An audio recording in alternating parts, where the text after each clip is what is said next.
Hey guys, my name is Andre. I'm the founder of Pinnacle Credit Repair, and it's been my company's mission statement for the past 10 years to repair credit the most fastest and most effective way possible.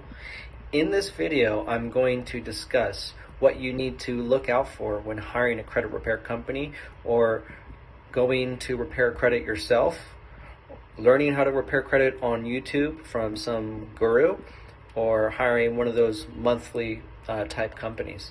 So do me a favor, hit the like button and subscribe if you like, and hit the notification bell if you want further information on how to repair your credit or just credit repair news in general, because in this video I'm going to drop more than a few nuggets that are going to change your perspective on this entire history. Number one, you don't have the experience. Despite the many courses you may purchase online, most of these courses only contain information that you can find out by yourself, and you shouldn't have to pay for any of those courses, including credit repair software. Credit repair software doesn't fix your credit automatically. Credit repair software is only used for the convenience of streamlining the business of credit repair by making disputes more efficient. For instance, if you're running a business and you have a lot of clients, it makes sense to purchase a credit repair software that would help. But the term credit repair software is really misleading because the software doesn't repair your credit. In actuality, it's nothing but a CRM, which stands for a customer resource manager. Essentially, it just stores data in an organized fashion. That way you don't have to input the name of customers on a spreadsheet. Instead, it's in a program. A customer can enter their information, or the business person or personnel can enter the customer's information and it will pop up. When you run a business and process hundreds of thousands of clients, this helps, unless you're one of those people that don't buy the software. Another thing, as free information like this video, in this video I'm providing you enough information for you to conduct enough research. Hopefully it's enough research for you to get an honest and forthright idea of how credit repair companies work, which is the sole intention of this video, and maybe you'd like to hire me. Now I understand you might think that I said that I have an ulterior motive. However, I'm being 100% honest and frank with you. I'd like you to hire me if the content of this video, what I'm about to share with you, makes perfect sense. If it doesn't, just never come back to this channel. Don't listen to a word I'm saying. All right, number 2, Lexington Law.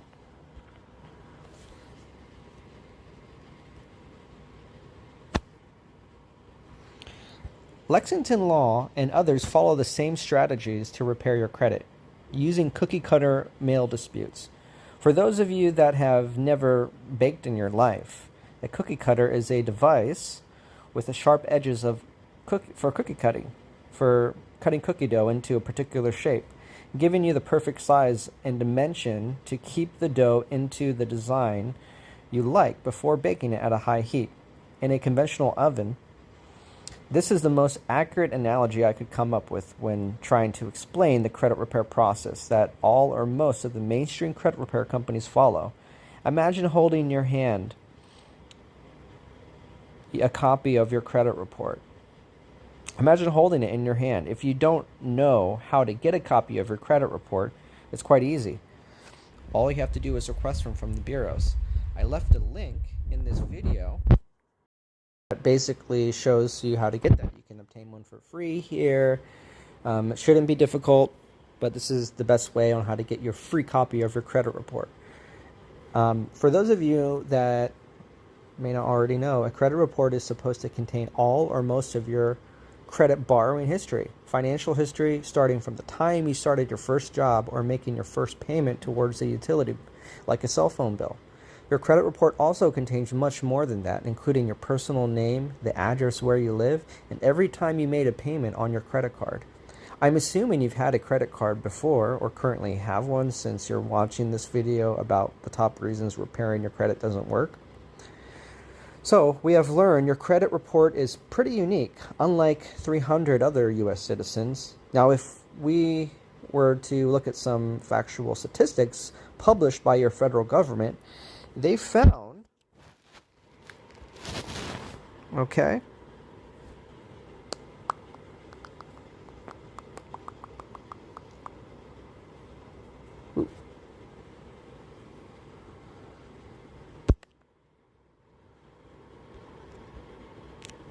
They found some interesting information, some data here. Okay. They found that over 30% of the population, which is basically 90 million people, have a credit score lower than 620. And almost 20 basically don't have a credit score.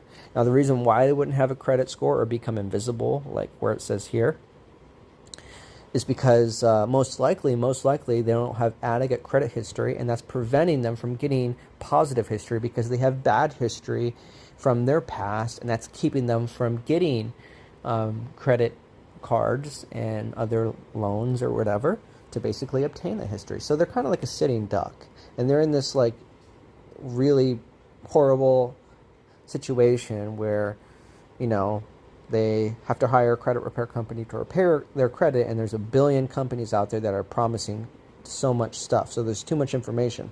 So this video, my purpose of this video is basically take away that headache and just basically cut out the fat and tell you straight up how this industry works, okay? And there's other articles here. You can look. More than half of Americans, either credit invisible, have poor credit, yada, yada. I'm going to leave these links in the video so you guys can see. I know you're watching a screen recording here. But yeah, most of these people, like most of the population, you know, more than half, has a score lower than 620. And that's lower than the minimum scoring requirement to get an FHA loan if you want to buy a house, right? And stop paying rent and avoid a lot of crazy taxes you shouldn't pay. All right, so where am I going with this? So we understand there are over 90 million people with very bad credit. Imagine a credit bureau receiving the same cookie-cutter dispute that Lexington Law or Credit Saint sent for you. How effective do you think it would be if you hired a credit repair company to, you know, make one of these 609 letters and send them to Experian, Equifax, and TransUnion? Maybe you have already hired a company and your dispute was flagged as frivolous or erroneous. Or maybe the bureaus didn't flat out tell you, but what if you got the response stating item meets Fair Credit Reporting Act standards? Then most likely it was because your dispute was just like 10 million other disputes that were sent out from a company that year. So I hope within the past 2 minutes you have learned that your credit report is completely unique to you, and thus it must be disputed in a unique fashion, completely customized to your own specific information and violations. Not every single report can be treated the same way unless you want to get the results like everybody else who hires any one of these mainstream companies. To be more specific, allow me to show you where you can find some reviews about these companies that are, you know, pretty accurate to what I mentioned. Okay, let's go ahead and look. So as we can see, bad review after bad review saying pretty much similar things about Lexington Law. You saw that review right there. Now this one, please do not be influenced by the large amounts of positive reviews online by Lexington Law. They have a C rating with the BBB. I've spent half a year and almost $1,000 in legal fees with them, and they only removed one derogatory remark from just my TransUnion report. Upon further research, I discovered it is a common occurrence for them to take your business and send a single dispute letter to the credit unions. Then they bill you for the months while they wait for a reply that may never come. If you're reading this, please don't throw away. So you see how on point James from Boston says what's happened, and you could go on and on. We can go on and on. That's just page 3. There, you know, everyone is basically saying the same thing. Okay, and I know you're seeing positive reviews, but you look. I was solicited by Lexington Law to provide credit repair service. See, right there, a violation. And, you know, as we can see, bad review after bad review, saying pretty much similar things about Lexington Law's dispute process and what the company was actually able to accomplish for them, including how much they charge. Lexington Law is also known to pay media outlets and reputation companies to fluff their positive reviews. For instance, upon being called by Lexington Law, or their affiliates. Yes, they violate the telecommunications and telesales laws as they were sued by the CFPB. And as you can see by John of the Villages in Florida, he tells you that he was solicited. He was solicited by them. And we can basically find some information about that here. We can do there it is. I'll leave a link for you guys to basically do some research on that, but this is just to show you how they work. So I'm being 100% transparent with you. All right, who else is on my hit list today? I'm entirely joking. I'm not trying to bash anyone. I'm just trying to give you the straight up facts. My intention is just to inform you exactly what is going on and what you have to look out for if you're really going to go on this journey of repairing your credit. Now let's talk about the YouTube superstar, that famous figurehead that has gained most of the following on the subject of credit repair, and has claimed to have found some special loophole inside the credit bureaus that will just magically wipe away your past mistakes and solve all of your credit issues. Well, sorry to disappoint you. Often companies or people claim to have such secret methods or letters. They're just selling you a false bag of goods. Believe me. In the case of the 609 letter, as verbatim, the Experian website, let's find some documentation on that, because I don't want you to think I'm just making things up. Heaven forbid that. Okay, 609 letter. We can just type that in there. And then we have Experian. Let's put 609 letter. Experian. It should come. Okay. In the case of the 609 letter, as verbatim, Experian.com says, a 609 letter is a credit repair method that requests credit bureaus to remove erroneous negative entries from your credit report. It's named after Section 609 of the Fair Credit Reporting Act, a federal law that protects consumers from unfair credit and collection practices. So as we can see, this is nothing groundbreaking, secret, or in any way special at all. Now, maybe there's more. Perhaps the special loophole he's talking about is what all the old school credit repair people got arrested for abusing back in the early 2000s. Yes, probably heard of the term before. To this day, it's still being used, which is revered by the FTC as derogatory as you may get in this industry of credit repair. And that's called the credit sweep. Okay, so let's take a look at 609 CFPB, or no, FTC, and check it out. I think this is it. Yep, that's it. Load, please. Oh, it wants me to download it. Should we download it for you, ladies and gentlemen? Okay, there we go. We just downloaded it. Please put your eyes to the top of the paragraph. Let me read it for you, but I just want you to see that this is true. The 609 is not true. I mean, well, it's not the truth of credit repair. It doesn't really work. All right, 609 and the credit sweep go hand in hand and are none other than for the using that or a particular section of the Fair Credit Reporting Act for the purpose of documenting fraudulent transactions resulting from identity theft. Did you hear me? Okay, the odds of a person having identity theft are over 1 million people a year. To be precise, or approximate, these are the numbers on government sites. You can fact check everything. I challenge you to fact check me. About 1.4 million. Do your research. But those account for a form of identity theft, mind you. It doesn't mean, pertaining to one account that most likely is caught early by the majority of people and insured by most financial institutions. What I'm referring to is called FDIC insured. Let me I'm sure you've seen that sign when you go to the teller at the bank. If you have a Wells Fargo, hey, believe it or not, some people, and I don't want to make fun of you. This is you.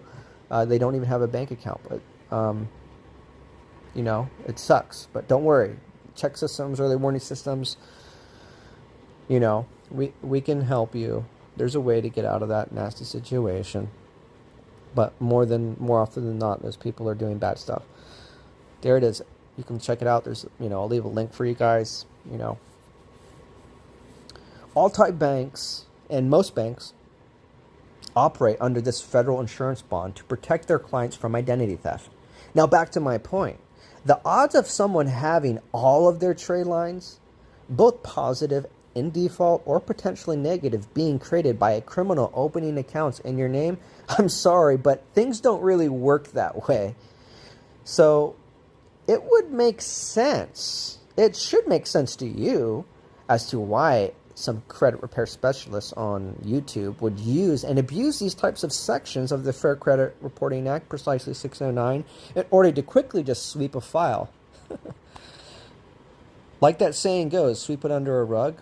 Well, I'm sorry, you cannot just sweep away your problems, even if some guru on YouTube says you can.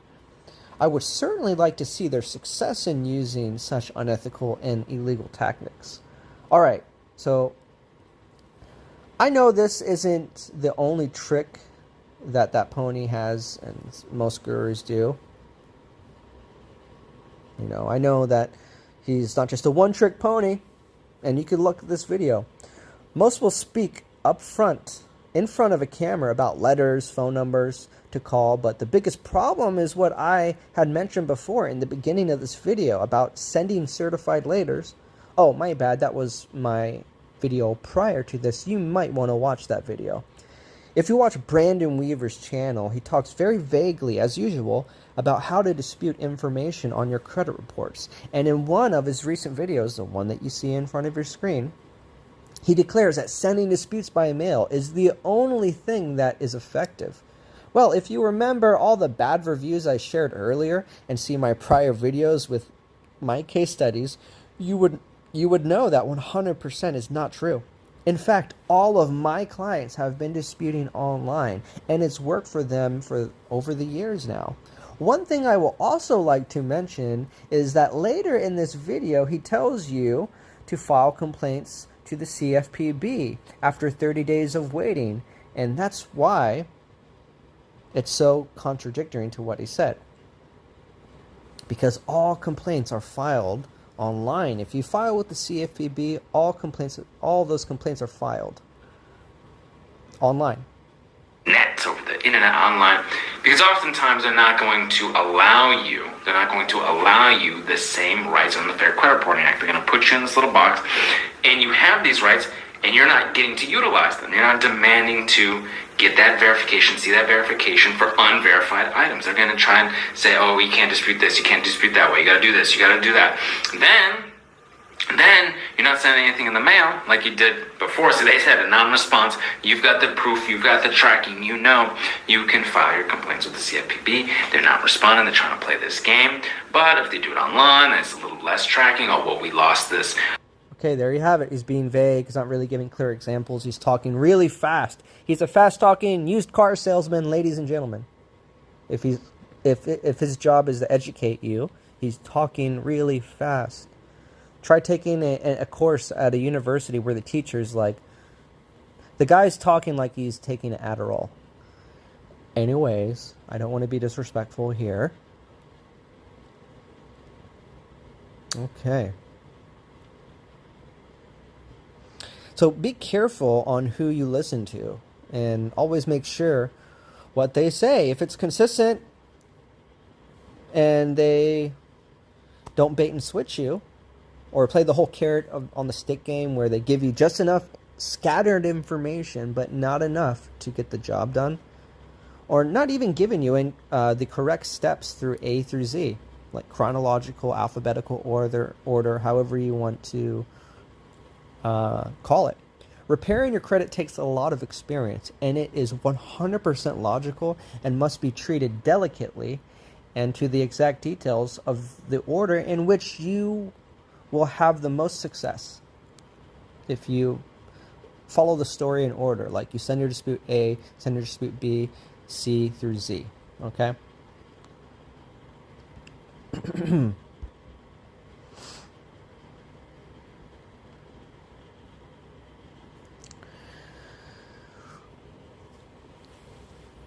If you just listen carefully to, most of Brandon Weaver's videos, you will understand clearly what I'm talking about. Alright guys, I know this has been a lot for you, but for the time I have today, this is what I could come up with. This information I'm giving you today is just the main important things to look out for. Therefore, you'll be more educated and you'll save your time and money, or your time and money won't be spent in vain. Remember, always do your research. Now, if this video gave you more insight on how credit repair really works and answered some questions you had, to go ahead and like this video. Like it, please. If I still didn't answer your question, I'm sorry. Please leave a comment, inbox me, and I'll post a video to answer your question. I promise I will. And if you want to have more information on how to specifically prepare your disputes and repair your credit, go ahead and subscribe to my channel and hit that notification bell so you're up to date with all the daily and weekly credit repair videos. Okay, that's it for now. I will post another video very soon. Thank you for watching this really long video. It's like less than 20 minutes long, but I hope you've gotten to this point, because this is some really good information in my opinion. If you have any questions or concerns, please leave a comment. I would really appreciate that. And I will see you on the next video. Take it easy, guys.